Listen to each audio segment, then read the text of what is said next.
ஈஸியாக hand stand வந்துருச்சுன்னு சொல்ல மாட்டேன். இதுவே 5-6 தடவைக்கு அப்புறம் ஃப்ளூக்கில் தான் வந்துச்சு. ஆனால் அதை கெடுக்கிறதுக்குன்னே நம்ம கிளாஸில் ஒரு 5-6 முயல் குட்டிங்க இருக்குங்க. அது என்ன பண்ணுதுன்னு பாருங்க. சரி, சூப்பர்.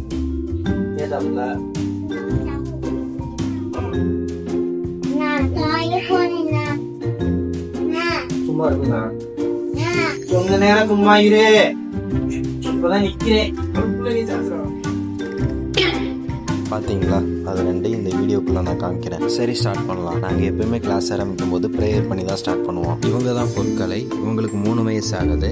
இவங்க ஒரு நேஷனல் யோகா அத்லீட். இவங்க பேர் பூர்ணக்கலை. இவங்களுக்கும் 5 வயசு தான் ஆகுது. இவங்க 2 பேருமே நேஷனல் யோகா அத்லீட். இவங்களோட ப்ராக்ரஸையும் நான் ஃபியூச்சர் வீடியோவில் அப்டேட் பண்ணுறேன். இவங்க தான் நாங்கள் வாங்கி வச்சிருக்கிற அந்த மொசக்குட்டிங்க. இவங்களுக்கு ஃபுல் டைம் என் உசுரை வாங்குறது மட்டும்தான் வேலை. கிளாஸ் முடிகிற வரைக்கும் அண்ணா தான். நானும் ப்ராக்டிஸ் பண்ணணும், அவங்களையும் நான் ப்ராக்டிஸ் பண்ண வைக்கணும். அதுதான் என் வேலை. அப்கமிங் வீடியோஸ்ல இன் போத் எக்ஸசைஸ் அண்ட் டயட்ல பிகினிங் டு அட்வான்ஸ் லெவல்ல நான் உங்களுக்கு சொல்லித்தர போறேன். மறக்காம என்னைய ஃபாலோ பண்ணிக்கோங்க. தேங்க்யூ.